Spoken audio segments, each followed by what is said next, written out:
Добар ден, драги ученици. Денеска научите нешто од содржините на предметот работа со компјутери и основи на програмирање. Јас сум Жаклина Ристовска, одделенски наставник во Основно училиште Браќа Миладиновци, аеродром од Скопје. Денеска се запознаете со со хардверот и софтверот кај компјутерите од темата Основи на користење на компјутер и друга IT опрема. Како што гледате на сликите, на едната слика е хардверот, а другата слика е софтверот од компјутерскиот систем на компјутерите, кои што работат побрзано и неразделно една од друга. Едното без другото не би можело да постои. Што поточно ќе научите? За основните делови на компјутерскиот систем ќе разликувате што е хардвер, а што е софтвер, но и нивната поврзаност, ќе толкуваш за оперативниот систем и ќе правиш разлика меѓу оперативен систем и апликативен софтвер. Да започнеме. Ова е хардверот на компјутерот. Како што гледате, овде имаме графичка картица, хард дискот кој е многу важен, процесорот, но и други делови кои го сочинуваат или се внатре во куќиштето на компјутерот. Она каде што е мозокот или каде што се одвиваат сите програми, сите работи што ги правиме на компјутерот се одвиваат низ овие делови. Всушност, тие делови се машинскиот дел на компјутерот или тоа е хардверот на компјутерот. Хардвер е машински дел од компјутерот со сите негови составни делови, или полесно за вас, она се што може да се допре со рака се нарекува хардвер. Сите делови од хардверот работат како една целина и едни без други не можат, односно тие се поврзани. Доколку фали некој дел, тогаш компјутерот не би можело да работи. Компјутерскиот систем е составен од компјутер, куќиште, што сега пред малку ви го објаснив, со сите негови составни делови. Монитор, каде што гледаме она што го работиме, програмите. Доколку сакаме тоа да го видиме на хартија што го работиме на компјутерот, имаме печатач кој е поврзан со компјутерот.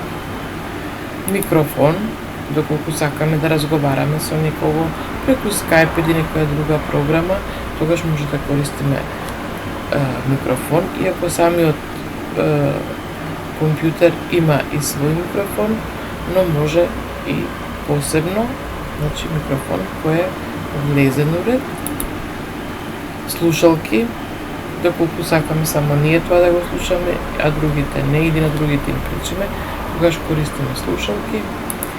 Доколку сакаме сите во училницата или собата да слушаат, тогаш го користиме звучниците. Проектор,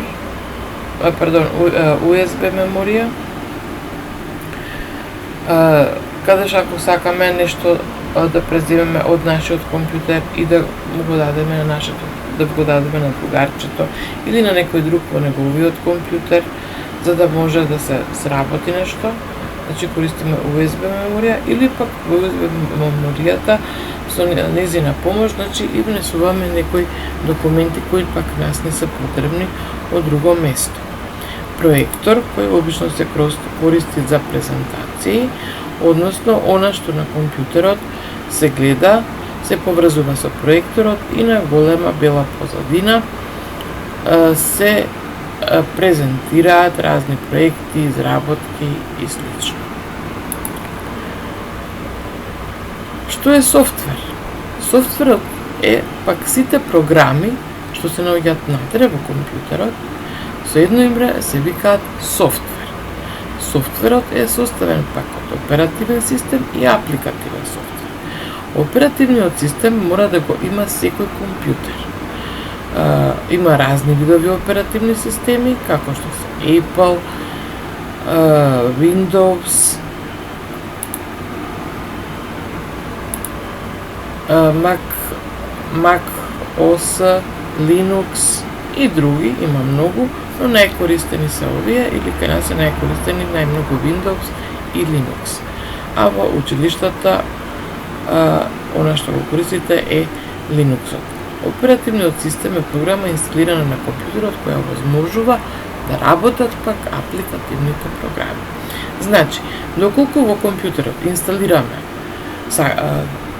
програма за обработка на текст, да речеме Word, познат или Writer, а немаме оперативен систем, тоа не би можело да се случи. Значи, прво мора оперативен систем да се инсталира, а потоа другиот апликативен софтвер, кој всушност ние сме корисници и најмногу се користиме со овој апликативен софтвер за изработка на разни документи од разен тип.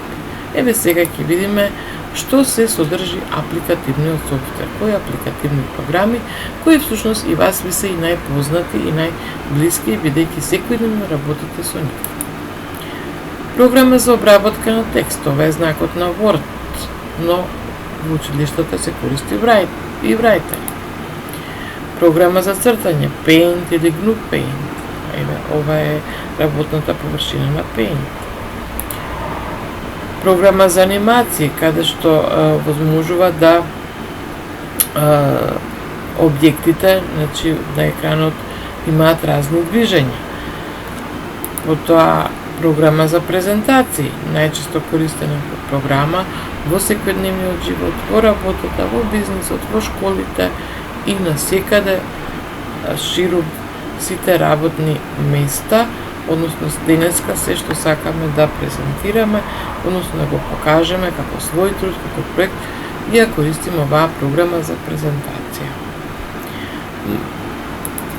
Потоа програма за табели, каде што правиме табела и со помош на таа табела веднаш на компјутерот се прави и столбец диаграм, линиски диаграм, односно ако сакаме некои податоци, некои информации да споредиме, кој е поголемо, помало и слично. Најчесто користена е Excel или Calc на Linux оперативниот систем и најмногу користена во училиштата, тоа се разни образовни софтвери по сите предмети кои возможуваат за полесно да ги изучите наставните содржини. Се надевам дека ја знаете разликата помеѓу софтверот и хардверот. Значи, хардвер е се она што може да се допре со рака, а софтвер се програмите. Но софтверот се дели на софтверот е составен од оперативен систем и апликативни програми. Ви благодарам на внимание.